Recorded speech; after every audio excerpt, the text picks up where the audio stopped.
नमस्कार विद्यार्थियों, मैं रेनू धामानी आज आपको कक्षा 12 राजनीति विज्ञान के चैप्टर 13 राज्यों में कार्यपालिका वाला चैप्टर पढ़ाऊंगी। सबसे पहले बात ये करते हैं बच्चों कि हमने पिछले अध्याय में पढ़ा था कि हमारे भारत में संघीय स्वरूप को अपनाया गया। कौन से स्वरूप को? संघ स्वरूप को। और इस संघीय स्वरूप के कारण ही दो सरकारें काम करती है, एक केंद्र सरकार और दूसरी है बच्चों राज्य सरकार। केंद्र सरकार अपने स्तर पर काम करती है और राज्य सरकार अपने स्तर पर कार्य करती है। केंद्र सरकार के भी 3 अंग है, मैंने बताया था और आपको पिछले भाग में पढ़ाया भी है। केंद्र सरकार के 3 अंग है, व्यवस्थापिका, कार्यपालिका और न्यायपालिका। वैसे ही राज्य सरकार के भी 3 अंग है, व्यवस्थापिका, कार्यपालिका और न्यायपालिका। ये आपको ध्यान रखना है। अब बात आती है कि जो व्यवस्थापिका है वो कानून बनाती है और आप सबको मैंने बताया था कि जो केंद्र स्तर है वहां पर व्यवस्थापिका को कहा जाता है संसद। क्या कहा जाता है? संसद। वैसे ही राज्यों में जो आपका व्यवस्थापिका है उसको विधान मंडल के नाम से जाना जाता है। यह आपको ध्यान रखना पड़ेगा कि जो राज्य सरकारें हैं, राज्य सरकार के भी 3 अंग है, व्यवस्थापिका, कार्यपालिका और न्यायपालिका। व्यवस्थापिका का दूसरा नाम माना जाता है विधान मंडल को। यह बात आपको ध्यान रखनी है। अब बात आती है कि जो विधान मंडल है वो कानून बनाता है, राज्य की कार्यपालिका उस कानून को लागू करती है और राज्यों के उच्च न्यायालय उस कानून की सुरक्षा करते हैं। क्योंकि हमारे भारत में संघीय स्वरूप को अपनाए जाने के कारण केंद्र व राज्य सरकारों की शक्तियों का विभाजन किया गया है और विभाजन के आधार पर कानून बनाने की शक्ति न केवल केंद्र सरकार को है बल्कि राज्य सरकारों को भी है। और राज्यों में भी कुछ ऐसे पदाधिकारी होते हैं जो उस कानून को राज्यों में लागू करते हैं और राज्यों में कानून की सुरक्षा करने के लिए उच्च न्यायालय होता है। तो आज हम इस अध्याय में राज्य कार्यपालिका के बारे में अध्ययन करेंगे। जैसे हमने पढ़ा था कि केंद्र सरकार की जो कार्यपालिका थी उसमें राष्ट्रपति, मुख्य राष्ट्रपति, मंत्री परिषद और प्रधानमंत्री, उपराष्ट्रपति के सदस्य आते थे जो कानून को लागू करवाते थे। लेकिन राज्य कार्यपालिका की अगर हम बात करें तो राज्य कार्यपालिका में राज्यपाल, मुख्यमंत्री और मंत्री परिषद ये सब राज्य कार्यपालिका के अंग माने जाते हैं। और राज्य जो आपका राज्य सरकार है उसका उल्लेख भारतीय संविधान के भाग 6 में हमें देखने को मिलता है। उसके बाद आता है कि आपने देखा कि राज्यपाल राज्य कार्यपालिका का प्रमुख माना जाता है और इसका उल्लेख राज्य कार्यपालिका का प्रमुख माना जाता है। यह बात भारतीय संविधान के अनुच्छेद 153 में आपको देखने को मिलेगी। अब बात आती है कि राज्यपाल की नियुक्ति कौन करता है, तो आपको ध्यान रखना है राज्यपाल की नियुक्ति कौन करता है? राष्ट्रपति करता है। और राष्ट्रपति राज्यपाल की नियुक्ति करने में केंद्रीय स्तर के मंत्री परिषद की सलाह लेता है। पहले यह था कि राज्यपाल की नियुक्ति के मामले में वहां के मुख्यमंत्री से सलाह ली जाती थी, लेकिन अब वहां के मुख्यमंत्री से सलाह नहीं ली जाती है। राष्ट्रपति केंद्र सरकार के मंत्री परिषद के सदस्यों की सलाह के आधार पर राज्यपालों की नियुक्ति करता है। अब आता है कि राज्यपाल जो होता है वो एक या एक से अधिक राज्यों का भी एक राज्यपाल हो सकता है। जैसे मैं बोलूं कि राजस्थान का जो राज्यपाल है वो मध्य प्रदेश का राज्यपाल भी हो सकता है, गुजरात का राज्यपाल भी हो सकता है। तो ध्यान रखना राज्यपाल का जो पद है वो एक या एक से अधिक राज्यों का भी एक राज्यपाल हो सकता है। इसका उल्लेख हमारे भारतीय संविधान में 7वां संविधान संशोधन किया गया और उसमें कहा गया कि एक या एक से अधिक राज्यों का भी एक राज्यपाल हो सकता है। अब बात आती है कि जो राज्यपाल बनेगा उसमें योग्यताएं क्या होनी चाहिए। तो सबसे पहली बात है कि वह भारत का नागरिक होना चाहिए। दूसरा, उसकी आयु 35 वर्ष होनी चाहिए। और तीसरा, लाभ के पद पर कार्यरत नहीं होना चाहिए। इसके अलावा राज्य विधानसभा का सदस्य बनने की उसमें क्या होनी चाहिए, योग्यता होनी चाहिए। आप सबको पता होना चाहिए कि अगर किसी व्यक्ति को राज्यपाल के पद पर नियुक्त कर दिया गया है और वह उस समय केंद्रीय स्तर के मंत्रिमंडल में या केंद्रीय स्तर के सदन में कोई मंत्री पद पर या राज्य विधानसभा में कहीं पर भी अगर मंत्री परिषद का मेंबर है तो उसे मंत्री परिषद के पद से मुक्त माना जाएगा कि राज्यपाल का पद ग्रहण करने के साथ ही उसके बाकी सभी पदों का अस्तित्व अपने आप समाप्त हो जाता है। अब बात आती है राज्यपाल का कार्यकाल। राज्यपाल का कार्यकाल वैसे तो 5 वर्ष का होता है, लेकिन बच्चों ध्यान रखना, राष्ट्रपति किसी भी राज्य के राज्यपाल को एक राज्य से हटाकर दूसरे राज्य में भी लगा सकता है। राष्ट्रपति के प्रसाद पर्यंत राज्यपाल अपने पद पर बना रहता है। राष्ट्रपति उसको 5 साल से पहले भी क्या कर सकता है, पदच्युत कर सकता है। ये राष्ट्रपति के प्रसाद पर्यंत अपने पद पर बना रहता है। एक राज्य से दूसरे राज्य में स्थानांतरण भी किया जा सकता है। तो राष्ट्रपति की इच्छा पर निर्भर होता है किसका, राज्यपाल का कार्यकाल। तो आपने देखा, राज्यपाल राज्य का संवैधानिक प्रमुख होता है। राज्य के सारे काम राज्यपाल के नाम से ही किए जाते हैं। अब बात आती है राज्यपाल करता क्या है बच्चों। तो राज्यपाल के कार्यों और राज्यपाल की शक्तियों को हमने 5 भागों में डिवाइड किया है। पहला है कार्यकारी शक्तियां, दूसरा है विधायी शक्तियां, तीसरा है वित्तीय शक्तियां, चौथा है क्षमादान की शक्तियां और 5वां है स्वयं विवेकीय शक्तियां। सबसे पहले बात करते हैं हम कार्यकारी शक्तियों की। कार्यकारी शक्तियों की अगर हम बात करें तो कार्यपालिका संबंधित जितने भी कार्य हैं वो किसके नाम से किए जाते हैं, राज्यपाल के नाम से किए जाते हैं। जैसे हमने पढ़ा था, केंद्र सरकार में राष्ट्रपति के नाम से समस्त देश का प्रशासन चलता है, वैसे ही राज्य का प्रशासन राज्यपाल के नाम से किया जाता है। यह हमारा संवैधानिक उपबंध कहता है। अब बात आती है कि राज्यपाल नियुक्ति किस किस की करता है कार्यकारी शक्तियों के अंतर्गत। तो आप सबको पता होना चाहिए कि राज्यपाल राज्यों में मुख्यमंत्री की नियुक्ति करता है। और नियुक्ति किसकी करता है, जिस दल को बहुमत प्राप्त होता है उस दल के नेता को क्या बना देता है, मुख्यमंत्री बना देता है। लेकिन अगर किसी भी दल को बहुमत नहीं मिलता है तो गठबंधन सरकार के नेता को सरकार बनाने के लिए आमंत्रित करता है। और गठबंधन के रूप में जब किसी भी दल को बहुमत नहीं मिलता है उस समय राज्यपाल के पास स्वयं विवेकीय अधिकार आ जाते हैं। मुख्यमंत्री की सलाह लेकर के मंत्री परिषद के सदस्यों को भी चुनता है कौन, राज्यपाल।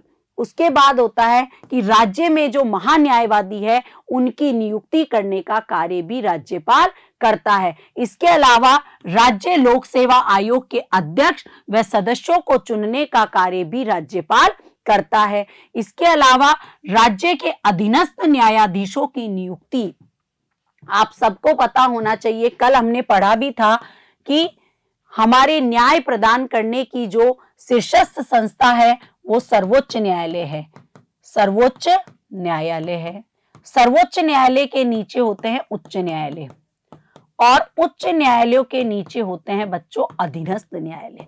तो अधीनस्थ न्यायालय के जो न्यायाधीश है जो जिला स्तर पर होते हैं उन न्यायाधीशों की नियुक्ति करना, उनको निर्देशन देना, उनका मार्गदर्शन करने का कार्य कौन करता है, वो आपका राज्यों में राज्यपाल करते हैं। उसके बाद उच्च न्यायालय के न्यायाधीशों की नियुक्ति में राष्ट्रपति को परामर्श देता है कौन, राज्यपाल। तो ध्यान रखना है कि राज्यपाल मुख्यमंत्री की नियुक्ति करता है, मंत्री परिषद के सदस्यों को चुनता है, राज्य में महान्यायवादी का चुनाव करता है, राज्य लोक सेवा आयोग के अध्यक्ष व सदस्यों की नियुक्ति करता है। एक चीज और आपको ध्यान रखना है कि विश्वविद्यालय का कुलाधिपति भी कौन होता है, वो होता है राज्यपाल। तो विश्वविद्यालय के जो कुलपति होते हैं उनकी नियुक्ति करने का कार्य भी कौन करता है? राज्यपाल करता है। तो हमने कार्यकारी शक्तियां देखी, अब देखते हैं विधायी शक्तियां, कानून संबंधी शक्तियां। आप सबको पता होना चाहिए संसद भी 3 लोगों से मिलकर के बनी होती है, लोकसभा, राज्यसभा और राष्ट्रपति। क्योंकि कानून तभी बनेगा जब इन तीनों की स्वीकृति मिलेगी। वैसे ही राज्य स्तर पर होता है विधानमंडल, और विधानमंडल किससे मिलकर के बना होता है? विधानसभा और विधान परिषद, ये 2 सदन होते हैं, लेकिन ज्यादातर राज्यों में केवल विधान सभा है। तो विधानसभा, विधान परिषद और राज्यपाल मिलकर के ही कानून बना सकते हैं, क्योंकि विधानसभा और विधान परिषद ने अगर कोई विधेयक बना दिया वो तब तक कानून नहीं बन सकता जब तक कि राज्यपाल उसको स्वीकृति प्रदान ना कर दे।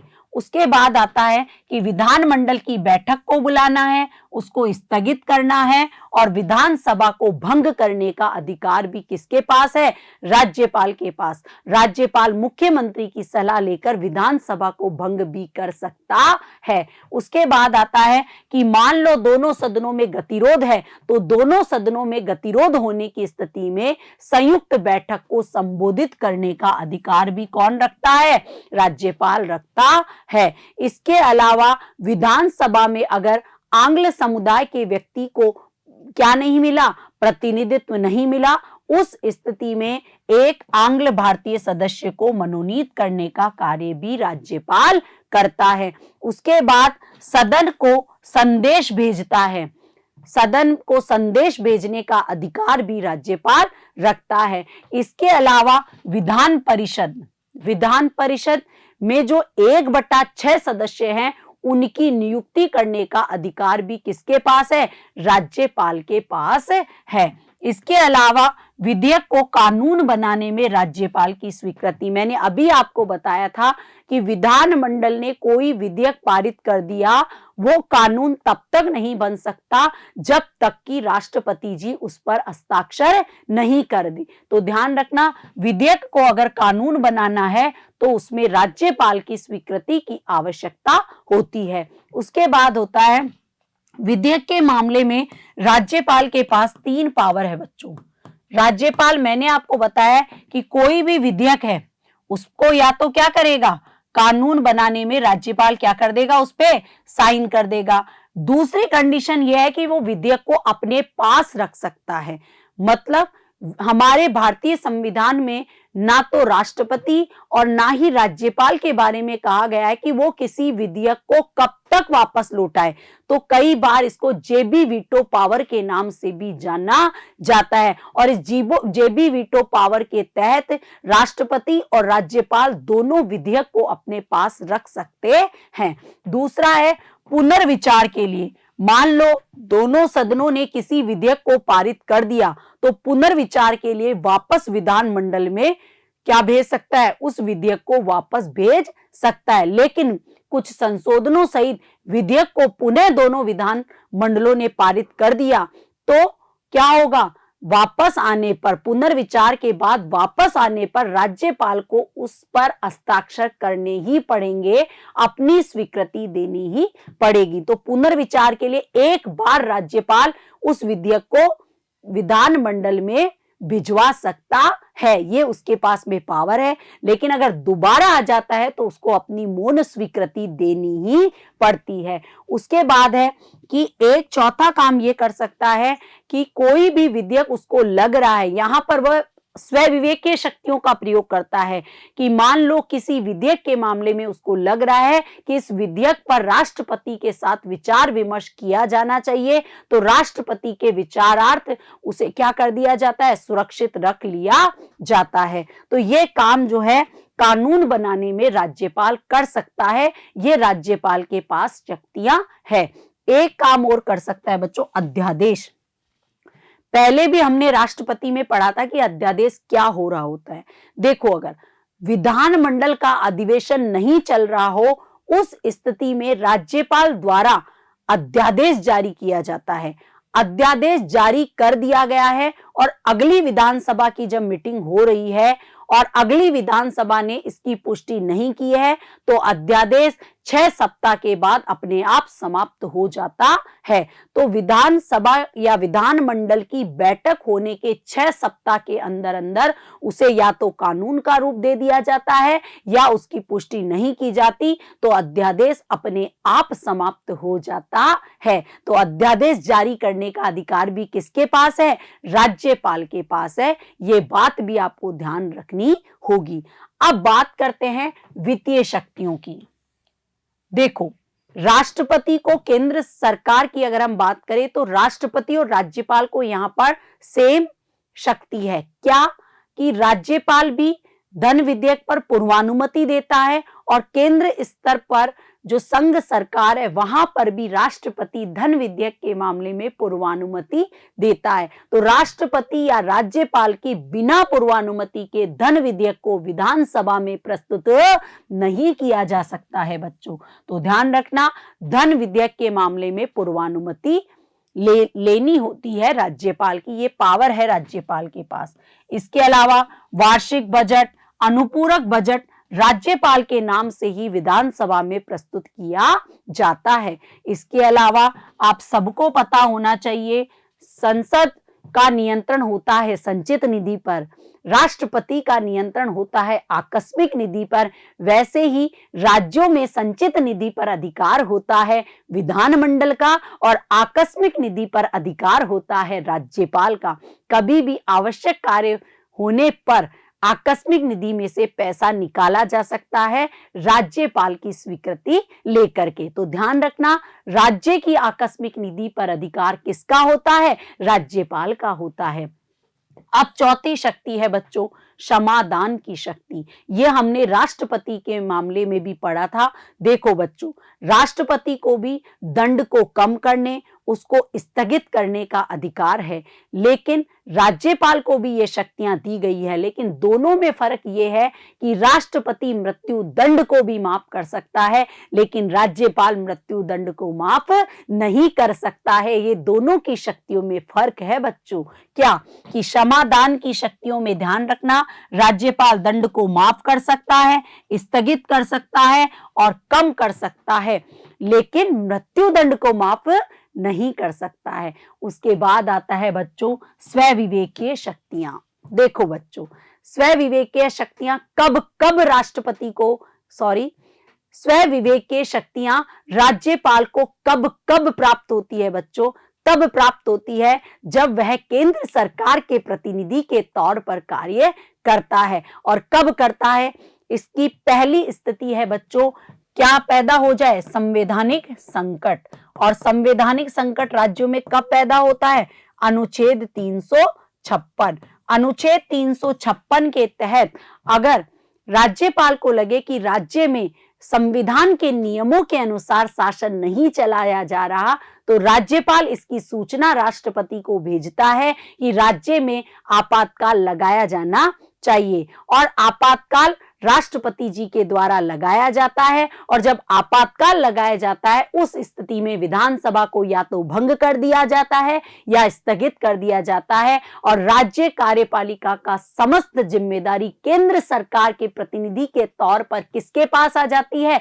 राज्यपाल के पास आ जाती है। इसीलिए राज्यपाल के बारे में कहा गया है कि राज्यपाल केवल एम्पायर की भूमिका ही नहीं निभाता है, जो केवल खेल को देखता है कि नियमों के अनुसार चल रहा है या नहीं। उस समय आपने देखा कि राज्यपाल एक एम्पायर की तरह ही कार्य नहीं करता है। राज्यपाल केंद्र सरकार के प्रतिनिधि के तौर पर राज्य कार्यपालिका पर पूर्ण रूप से नियंत्रण बनाए रखता है बच्चों।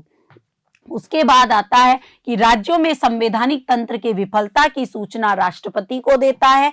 आपातकाल में राष्ट्रपति के अधिकर्ता के रूप में क्या करता है? शासन करता है। एक मैंने आपको बताया था कि कोई भी विधेयक अगर राज्यपाल को लगता है कि राष्ट्रपति के विचारात प्रस्तुत होना चाहिए, तो यहां पर अपने स्व विवेक का प्रयोग करते हुए उस विधेयक को राष्ट्रपति के पास पहुंचाने का कार्य राज्यपाल करता है। इसे स्व विवेकीय अधिकार के अंतर्गत शामिल किया गया है कि जो राज्यपाल है वो राज्यपाल स्वविवेकीय शक्तियां और कब प्राप्त करता है? जब गठबंधन सरकार हो, गठबंधन सरकार हो, किसी भी दल को बहुमत ना मिले तो बहुमत ना मिलने की स्थिति में स्वविवेकीय शक्तियों का प्रयोग करता है राज्यपाल। अब बात करते हैं राज्यपाल की भूमिका और स्थिति। आप सब समझ गए होंगे कि हमारे पूरे भारत में संघात्मक शासन के साथ साथ संसदीय शासन को अपनाया गया है और संसदीय शासन कहता है कि दो प्रकार का शासन होगा, एक होगा संवैधानिक और दूसरा होगा नाम मात्र का। और संवैधानिक जो प्रधान होगा वो राष्ट्रपति है केंद्र में और राज्यों में है राज्यपाल। और जो वास्तविक होगा बच्चों वो कौन होगा? केंद्र स्तर पर प्रधानमंत्री होता है और राज्य स्तर पर कौन होता है? मुख्यमंत्री होता है। ये बात आपको ध्यान रखनी होगी बच्चों। तो यहां पर बात ये आती है कि राज्यपाल की भूमिका क्या है। देखो बच्चों, सामान्य परिस्थितियां अगर चल रही हो उस समय राज्य की समस्त कार्यपालिका शक्ति का प्रधान राज्यपाल होता है। राज्यपाल के नाम से ही समस्त राज्य का प्रशासन चलता है, लेकिन उनकी वास्तविक शक्तियों का प्रयोग कौन करता है? मुख्यमंत्री व मंत्रिपरिषद करती है। संवैधानिक नियमों के अनुसार राज्यपाल औपचारिक मुखिया होता है। लेकिन आपने देखा बच्चों, आपातकाल के समय हमने देखा कि स्वविवेकीय शक्तियों का प्रयोग करता है राज्यपाल। वो कैसे? देखा कि राष्ट्रपति आपातकाल की घोषणा करता है, लेकिन उस राज्य में संवैधानिक तंत्र विफल है।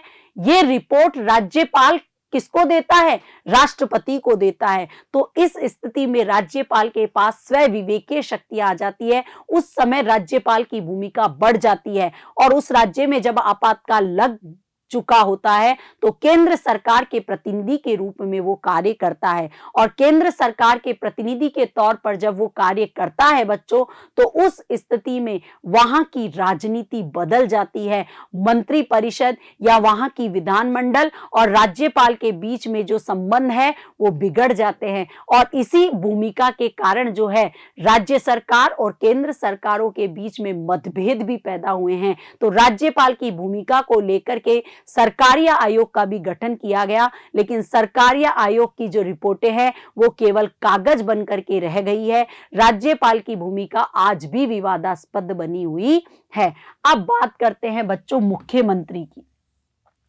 मुख्यमंत्री की बात करें बच्चों तो मुख्यमंत्री की नियुक्ति कौन करता है? राज्यपाल करता है। राज्यपाल किसको करता है? बहुमत दल के नेता को। बहुमत दल के नेता को क्या बना देता है? क्या बनाता है? मुख्यमंत्री बनाता है। ये बात है भारतीय संविधान के अनुच्छेद 164 में कहा गया है कि राज्यपाल बहुमत दल के नेता को मुख्यमंत्री बनने के लिए आमंत्रित करता है। राज्यपाल मंत्रिपरिषद के सदस्यों की भी नियुक्ति करता है। किसकी सिफारिश पर? मुख्यमंत्री की सिफारिश पर। अब बात आती है मुख्यमंत्री करता क्या है। आप सबको पता है एक संवैधानिक मुखिया राज्यपाल होने के नाते सारे काम उसके नाम से होते हैं, लेकिन राज्य सरकार का वास्तविक मुखिया कौन होता है? मुख्यमंत्री होता है। इसके अलावा मंत्रियों की नियुक्ति करनी है, उनके विभागों के बारे में राज्यपाल को सलाह देता है कि किस मंत्री को कौन सा विभाग दिया जाना चाहिए। और प्रधानमंत्री कभी भी किसी भी मंत्री को पदच्युत करने का अधिकार भी रखता है। इसके बाद आता है मंत्रिमंडल की बैठकों की अध्यक्षता मुख्यमंत्री करता है। राज्य सरकार के कानून व नीतियों का मुख्य प्रवक्ता भी कौन होता है? मुख्यमंत्री होता है। इसमें अनुच्छेद 167 के अनुसार प्रशासन से संबंधित राजकीय तथा प्रस्तावित विधेयकों की सूचना राज्यपाल को देने की जिम्मेदारी भी किसकी मानी गई है? मुख्यमंत्री की मानी गई है।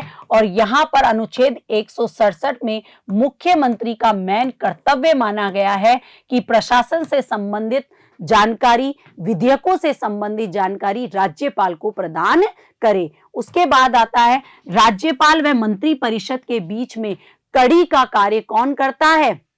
कड़ी का कार्य करता है अनुच्छेद 168 के अनुसार मुख्यमंत्री करता है। इसके अलावा मंत्री के निर्णयों को मंत्री परिषद में विचारात रखने का कार्य भी मुख्यमंत्री करता है। ये मुख्यमंत्री के कार्य आपसे एग्जाम में पूछे जा सकते हैं। अब बात आती है कि राज्यपाल तथा मुख्यमंत्री के बीच के संबंधों को अगर हम देखें बच्चों, तो आपने देखा कि सामान्य परिस्थितियों में राज्य का वास्तविक मुखिया मुख्यमंत्री होता है और संवैधानिक मुखिया राज्यपाल होता है। तो सामान्य काल में राज्यपाल शक्तियों का प्रयोग कौन करता है? मुख्यमंत्री करता है। संवैधानिक तंत्र अगर विफल हो रहा है तो राज्यपाल राज्य का प्रशासन संभालता है केंद्र सरकार के प्रतिनिधि के तौर पर। यह बात तो मैंने आपको बता भी दी है कि अगर संवैधानिक तंत्र विफल हो रहा है तो उसकी सूचना राज्यपाल राष्ट्रपति को देता है। राष्ट्रपति जी उस राज्य में आपातकाल की घोषणा करते हैं और आपातकाल के समय विधानसभा को या तो भंग कर दिया जाता है या स्थगित कर दिया जाता है। तो उस दौरान समस्त राज्य का प्रशासन राज्यपाल अपने हाथ में ले लेता है और एक केंद्र सरकार के प्रतिनिधि के तौर पर कार्य करता है। इसीलिए राज्यपाल को केंद्र सरकार की आंख और कान कहा जाता है। अब बात आती है, आपने देखा आपातकाल के दौरान राज्यपाल समस्त शक्तियां जो है अपने हाथों में ले लेता है। संवैधानिक तंत्र की विफलता की सूचना राष्ट्रपति को राज्यपाल देता है। तो इसके कारण जो है दोनों के संबंध बिगड़ भी जाते हैं। तो दोनों के संबंध किसके ऊपर निर्भर करते हैं? राज्य के राजनीतिक और संवैधानिक वातावरण पर निर्भर करता है। लेकिन संवैधानिक तंत्र विफल होने की सूचना जो राज्यपाल राष्ट्रपति को देता है वो कई बार राजनीतिक गर्मा गर्मी को क्या करना, बढ़ावा देना होता है, सरकारों को गिराना भी होता है। केंद्र सरकार राज्यपालों को कठपुतली बना करके अपने अंगेस्ट अगर राज्यों में पार्टी है तो उसमें क्या उस विधानसभा को भंग करने के कारण भी राज्यपाल का प्रयोग करती है, जिसके कारण राज्यपाल और मुख्यमंत्री के संबंध बिगड़ भी जाते हैं। और इस बिगड़ने को सुधारने के लिए सरकारिया आयोग गठित किया गया था, लेकिन सरकारिया आयोग की जो सिफारिश थी वो भी कागजों तक सिमट कर रह गई। अगर उसके आधार पर अगर कार्य किया जाए तो राज्यपाल और मुख्यमंत्री के संबंधों को सुधारा जा सकता है। और यही कारण है कि कहा जाता है कि राज्य का राज्यपाल उस राज्य का निवासी नहीं होना चाहिए। इसीलिए उस राज्य के निवासी को राज्यपाल के पद पर नहीं बिठाया जाता है, क्योंकि राज्य का राज्यपाल अगर दूसरे राज्य का होता है तो वहां की दलगत राजनीति से वो दूर रहता है। तो आज हमने राज्य कार्यपालिका के बारे में अध्ययन किया, जिसके अंतर्गत हमने राज्यपाल और मुख्यमंत्री की कार्यप्रणाली के बारे में पढ़ा। धन्यवाद।